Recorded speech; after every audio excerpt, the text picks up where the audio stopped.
गंगा बख्शरावत की धरती बाराबंकी में इतना बड़ा कार्यक्रम, और वो भी इस जगह पर जहाँ पे न किसी प्रकार का संसाधन है, न आवागमन का कोई रास्ता है, और यहाँ पे कार्यक्रम करके पासी सूरवीर हमारे विश्राम राज पासी जो हमारे नेता हैं, मैं उनको अपना नेता मानता हूँ, और जिन्होंने जीवन भर जिस तरह से एक और पासी समाज के नेता हैं माननीय आर.के. चौधरी साहब, वैसे ही हमारे विश्राम राज पासी जो हमारे चाचा जी हैं, आजीवन उन्होंने विवाह नहीं किया सिर्फ और सिर्फ पासी समाज की जागृति के लिए। ये डेलीगेशन, ये समर्पण बहुत कम लोगों में है। हर व्यक्ति अपनी घर गृहस्थी को बताता है, लेकिन आजीवन उन्होंने ये काम नहीं किया। ये बहुत बड़ी बात है साथियों। इनके लिए, विश्राम चाचा जी के लिए जोरदार तालियां हो जाएं, क्योंकि मंच पे खड़े होकर सुंदर सुंदर कविताएं कहना, अच्छे अच्छे गाने गाना, समाज के प्रति बड़ी बड़ी बातें करना, ये बहुत बड़ी बात नहीं है, लेकिन समाज के लिए समर्पण रखना ये बहुत बड़ी बात है जो मेरे चाचा जी ने करके दिखाया। ये मेरी भी औकात नहीं है भाई, मैं नहीं कर सकता, लेकिन उन्होंने किया, बस इसीलिए मैं उनको अपना नेता मानता हूँ। और आगे जो भी आदेश होगा डेलीगेशन टीम का, मैं उनके साथ हूँ, उनके लड़के की तरह। और हमारे साथ मंच पर मौजूद हमारे परम पूज्य राकेश बाबू जी जो हमारे पिता है, मैं उनको बहुत सम्मानित, और हमारी मामी जी अर्चना रावत जी हैं, मैं उनको बहुत बहुत साधुवाद करता हूँ। और साथ में हमारे जो सुहेल देव आर्मी के कार्यकर्ता हैं, जिन्होंने बहुत जोश से यहाँ पे पहुँचने का कार्य किया, और ग्रामवासियों का मैं बहुत बहुत स्वागत, नंदन, अभिनंदन करता हूँ। बहुत सारे बच्चाओं ने अपनी बात को रखा, और बाबा साहब भीमराव अम्बेडकर के बारे में, शिक्षा के बारे में, और महिला सशक्तिकरण के बारे में बहुत सारी बातें बोली गई। बहुत अच्छी बात है, लेकिन आज जैसे मैंने पहले कहा कि ये स्थान चुना गया, ये स्थान चुनने के पीछे कोई ना कोई तो बात है। अगर ये मीटिंग हम सुल्तानपुर रोड पे करते तो शायद इसके 4 गुना भीड़ होती, लेकिन यहाँ संसाधन नहीं है। लेकिन तभी ये स्थान चुना गया क्योंकि ये वो किला है जो बहुत दिन से दबा के रखा हुआ था। इतिहास चोरों ने, आज विश्राम राज पासी ने उसको निकाल दिया और देवल पासी जी का नाम से आ गया। और मुझे भी ये पता चला, आज मैं बहुत बड़ा पासी समाज का नेता बनता हूँ, लेकिन मुझे भी आज पता चला जब चाचा जी ने मुझे अपनी गाड़ी में बैठाया और बताया कि योगेश बेटा थोड़ी दूर पे नगराम है, और महाराजा नल पासी जिनके नाम पे नगराम पड़ा, उनके छोटे भाई देवल पासी का किला है, और यहाँ पे ये नगराम का उप किला माना जाता था। और यहाँ पे जो मंत्री संतरी जो भी किले को संचालित, प्रजा को संचालित करने के लिए थे, उनके आवागमन के लिए एक सुरंग का भी माध्यम था, यहाँ से लेके महाराजा नल पासी के किले तक। तो जो लोग कहते हैं कि पासी बुद्धिमान नहीं है, पासी बुद्धिमान ना होता तो 3 महीना 11 दिन का युद्ध, गांजा युद्ध विजेता महाराजा बिजली पासी, सातन पासी, आला उदल को धूल चटा दिए। आला उदल कभी हारे नहीं, इन्हीं पसियों ने उन्हें हरा के भेजा, कभी यहाँ महोबत से आए नहीं। योगेश पासी जिंदाबाद।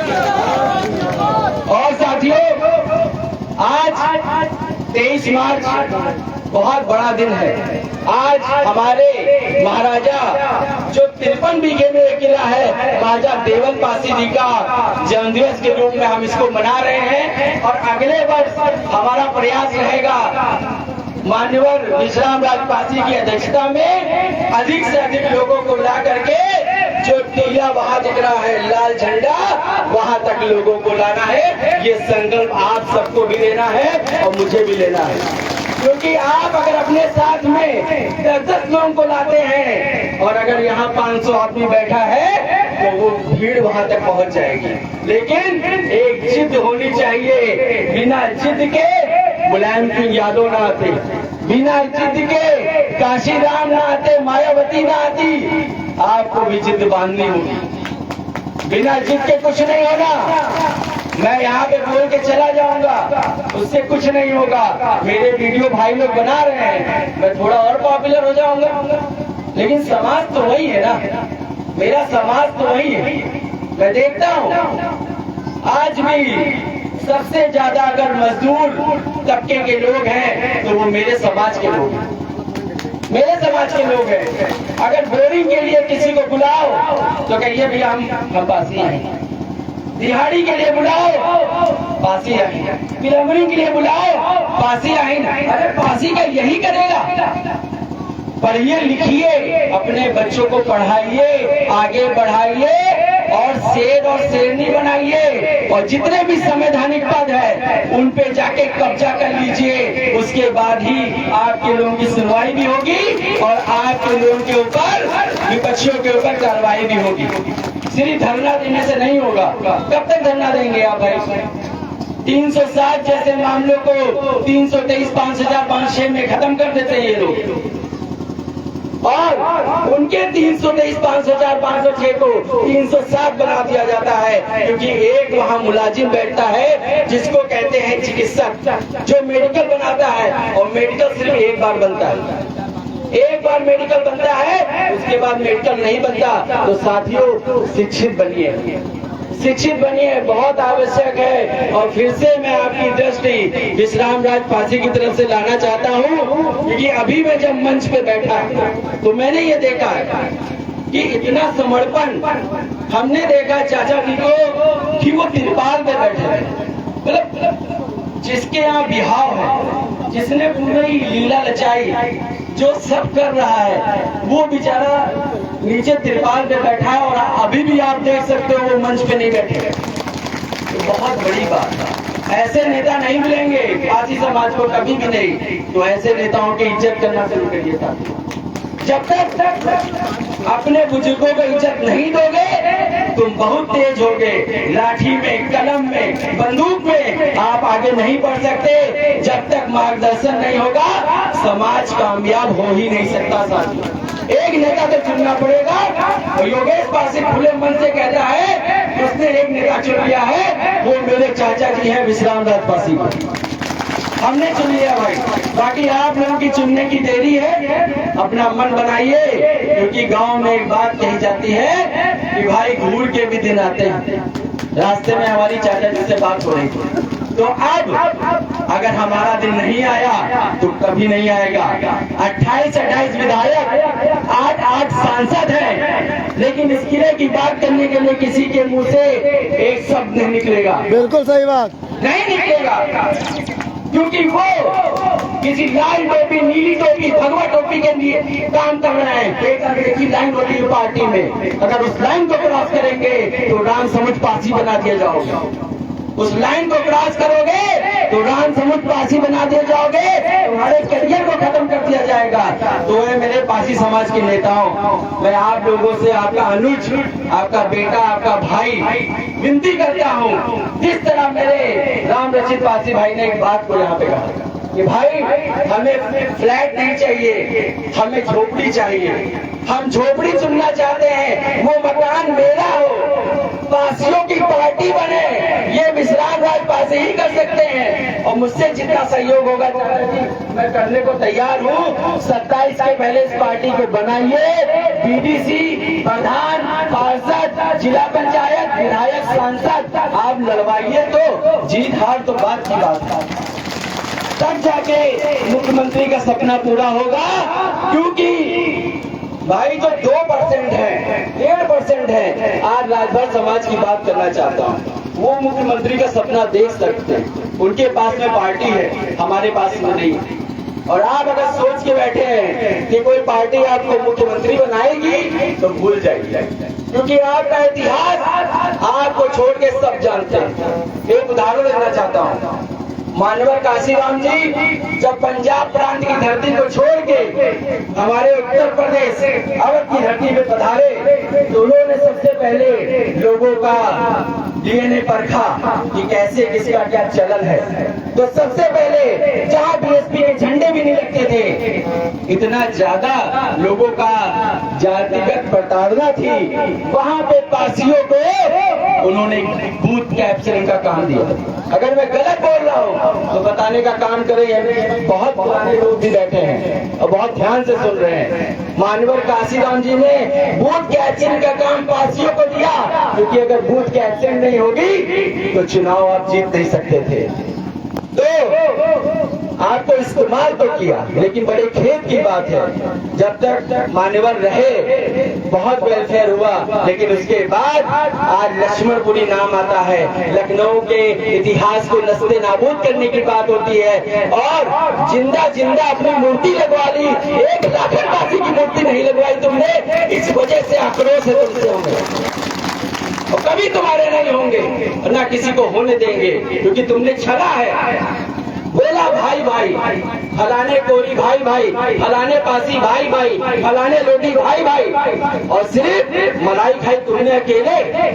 मेरी किसी समुदाय विशेष से दिक्कत नहीं है, मेरी उनके नेताओं से दिक्कत है। तो साथियों, आपका ध्यान खींचना चाहता हूँ, मेरे समाज के लोगों में एक बहुत समस्या है, अपने आप को नीच, शूद्र और दलित समझते हैं। हर मीटिंग में मैं इस बात को घुमा गिरा के कहता हूँ। मैं आपको बता देना चाहता हूँ, 53 बीघा में जिसका किला हो और 12 बंकी को बसाने वाले महाराजा जसपासरी, और 12 बंकी के 200 गांव में 1850 तक राज करने वाले हमारे गंगा बख्श रावत, जिनके 200 गांव उनके अधीन थे, राजकाज चलता था। अगर एक गांव में 2 कुएं होंगे तो 400 कुएं हो गए, तुम्हें पानी पीने के अधिकार से कोई वंचित नहीं कर सकता था।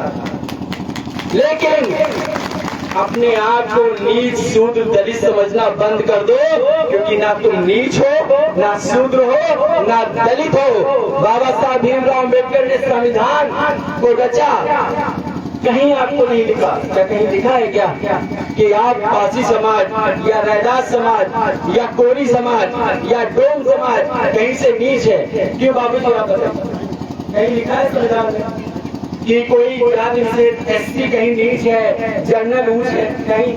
संविधान की रचयिता है। संविधान का निर्माण ही इसलिए हुआ था कि सभी को मुख्य धारा से जोड़ा जाए और सभी को समान अधिकार दिए जाए।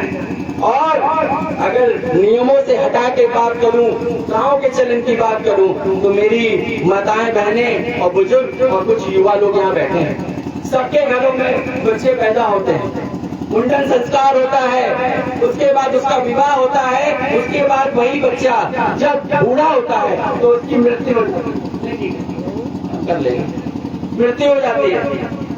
तो आप मुझे बताइए, सोच विचार के पासी समाज के लोग जो यहाँ बैठे हैं, क्या कभी मुंडन संस्कार में, छठी में और कभी विवाह में, कभी किसी की मृत्यु में आपको बुलाया गया क्या कि आप पासी समाज के हो और ये काम तुमको करना है, क्योंकि ये काम तुम्हारी जात करती है, उसके लिए आपको धोती, चावल, दाल 21-51, जिसको क्या कहते हैं,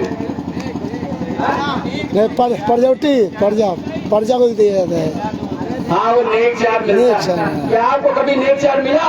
अगर नहीं मिला तो हाथ खड़ा करके बता दो मुझे भाई, बाकी लोग पाए लग रहे हैं। आपको कभी नेक चार मिला प्रजा के नाम पर? अरे शादी होती है तो नाउन आती है, जो हल्दी लगाती है, रंग लगाती है, उसको नेक चार मिलता है। कोई मर जाता है तो जो वस्त्र हम क्रिमिनेशन के बाद उतारते हैं, तो एक समाज का व्यक्ति आता है, उसको ले जाता है, जिसको धोबी कहते हैं। आपको कभी नेक चार मिला कि नहीं मिला?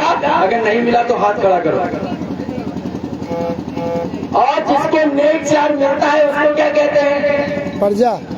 अरे आप लोग बताइए भाई, तेज से बोलिए। जिसको नेक मिलता है, जिसको दान दक्षिणा मिलती है, इंक्लूडिंग पंडित भी प्रजा है, ये बसिया उसको देता है। भाई 21-51 फल कोठी में बांध के तुम ले जाते हो तो तुम प्रजा हो, हमको कोई प्रजा नहीं है। बहुत सही।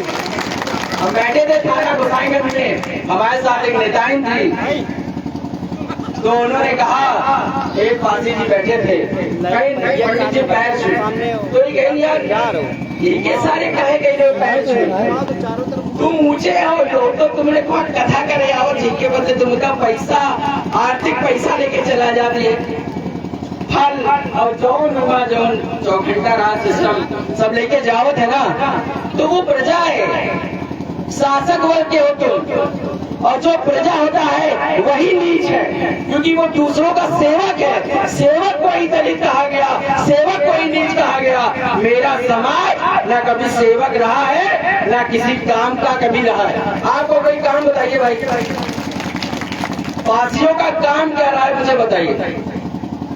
कोई काम नहीं, एक काम लोग आता है, एक काम आता है। पीछे से लोग या मन में सोच रहे होंगे कि योगेश भाई बहुत रफ्तार में बोल रहा है। एक काम है, इनके लोग तो सुअर पालते हैं, हाँ वही इनका काम है। लोग कहते होंगे अंदर से, तो वो भी क्लियर कर दूंगा भाई, सुअर पाली हमारे साथ साथ में कोरी समाज ने भी पाली, बहुत समाज के लोगों ने पाली। जब यहाँ पर मुगलों का आक्रमण हुआ, हम अधीन हुए और अपनी बहन बेटी को बचाने के लिए हमने सुअर को पाला। और जिस दिन, और आज बहुत सारे घरों में जहाँ देवी देवता माने जाते हैं, तो सुअर के बच्चे को काटा जाता है, उनके देवी देवता को चढ़ाया जाता है। ये बहुत घर के भीतर की बातें हैं जो मैं आपके सामने कर रहा हूँ। तो साथियों, सुअर पाल के और शादी के दिन जो आज हमारी बहन बेटियां घर के बाहर ठप्पा लगाती हैं, पैरों में जो रंग लगाया जाता है जिसको आज महौर कहा गया, वो रंग सुअर के रक्त का होता था, क्योंकि मुस्लिम व्यक्ति सुअर से बहुत चिढ़ता है। न जाने क्या बात है, मुझे नहीं पता, सुअर से बहुत चिढ़ता है, क्योंकि आज भी लुलु मॉल बना है और उसमें 50% का शेयर एक मुस्लिम समाज के व्यक्ति का है। वहाँ तीतर से लेके, खरगोश से लेके, कबूतर से लेके, मोर से लेके सबका मांस मिल जाएगा, लेकिन सुअर का नहीं मिलेगा। साथियों, मैं बता दूं, सुअर से आपने अपनी बहन बेटी की रक्षा की है, तो मैं उनसे पूछना चाहता हूँ जो बहुत लड़ैया बनते हैं, तुमने क्या पाल के अपनी बहन बेटी की रक्षा की? भाई सवाल उठता है ना, आखिर हमारे किले को नस्ते नाबूद किया गया। सिधौली जाइए, जो भौरेश्वर जाते हैं वहाँ सिधौली रखी है, स्टेट बनी है, हमारी स्टेट को तोपों से उड़ा दिया गया। तुम्हारी क्यों नहीं उड़ाई गई? आज बीजेपी की सरकार है, जो लोग तलवे चाटते हैं उनके मकान पे बुलडोजर नहीं चलता है। जो विरोधी होते हैं, पासी हमेशा विरोधी रहा है, बस इसीलिए काला रंग ओढ़ता हूँ। हम विद्रोही रहे हैं और यही रहेंगे। और एक बात क्लियर कर दो साथियों, मंच के माध्यम से, और सुअर कहीं से गलत नहीं है। जो आप कहें सुअर कहीं से गलत है, गलत नहीं है, क्योंकि विष्णु जिनको आप ब्राह्मण लोग आके कथा वाचते हैं, विष्णु का 14 अवतार वराह का था, और वराह को संस्कृत में सुअर को कहा गया वराह। क्या कहा गया भाई? आवाज उधर से आनी चाहिए, ऐसे हम रेडियो नहीं बजा रहे, आप उधर से बोलो। सुअर को संस्कृत में क्या कहा गया? वराह। विष्णु जी के एक चतुर्थ अवतार है साथियों, जिसमें वो सूंड पे, मतलब सुअर की दांत के पूरे अर्थ को, पूरी धरती को वो रखे हुए हैं। अगर विष्णु जी, नारायण जी जिनको वो पूछते हैं, अगर सुअर का अवतार लेके वो दलित शुद्ध नीच नहीं हो गए, तो सुअर पालने वाला ये पसिया कैसे नीच हो गया? ये छोटी वालों को अगली बार बता देना, अगली बार बता देना, समझ रहे हैं? कहीं से दलित शुद्ध नीच नहीं हो। संविधान की रचना इसलिए हुई है कि सबको समान अधिकार मिले, और आरक्षण कोई खैरात नहीं है। हमारे लोगों ने रक्त बहाया है, उदा देवी पासी, लाखन पासी, बिजली पासी, और 50,000 के इनामी 1857 में वीरा पासी ने रक्त बहाया है। अवंतिका बाई लोधी, झलकारी बाई कोरी, अहिल्या बाई होलकर, इन लोगों ने देश के लिए जान दी है, तब जाके आरक्षण मिला है। तुम क्या जानो आरक्षण क्यों मिला? तो बहुत बहुत धन्यवाद। और फिर से एक बार जितने यहाँ पे नेतागण हैं, मैं फिर से ये कहना चाहता हूँ, ये तो मंच पे बात हो गई, मंच के पीछे एक दिन बैठ के बात करिए और समय नजदीक है, एक पार्टी का उद्घोष करिए क्योंकि जनता चाहती है और उसको पूरा करिए। बहुत बहुत धन्यवाद। जय माधव समाज। और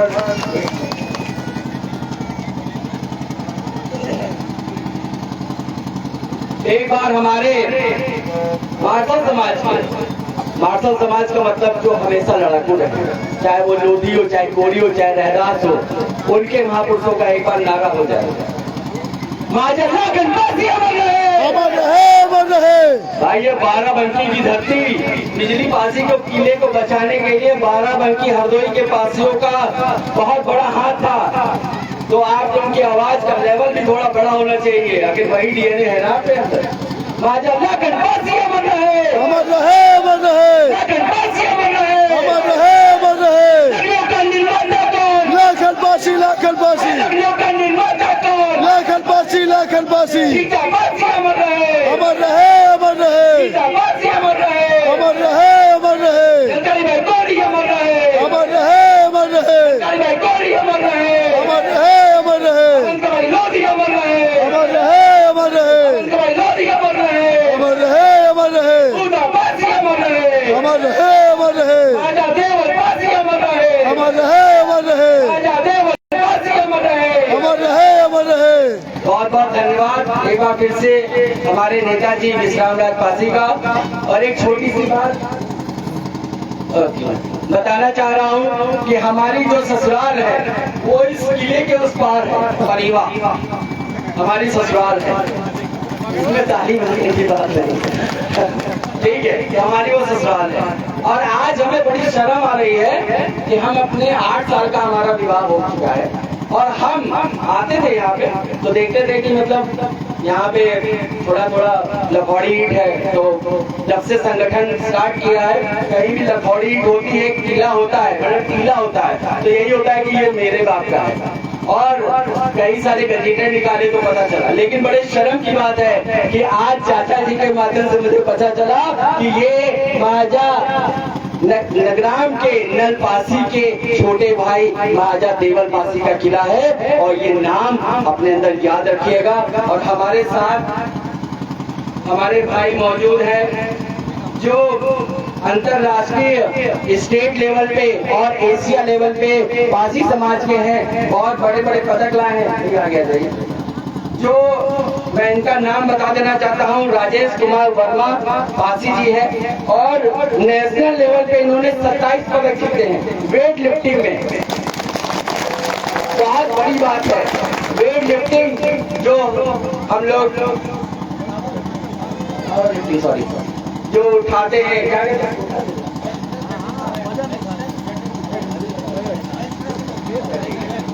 ठीक है, जो हम लोग दोनों हाथों से जिम में उठाते हैं उसको जो भी नाम है, वो इन्होंने 27 पदक जीते हैं नेशनल लेवल पे। स्टेट लेवल पे इनके पास 100 पदक हैं उस प्रतियोगिता के। और आगामी गुजरात के सूरत में एशिया कप हुआ था जिसमें हमारे भाई ने भारत को रिप्रेजेंट किया, भारत को प्रदर्शित किया, उसमें इन्होंने 4 मेडल के पास निकालने का काम किया। और पावर लिफ्टिंग में भारत की नेशनल रेफरी भी है, ये बहुत बड़ी उपलब्धि है।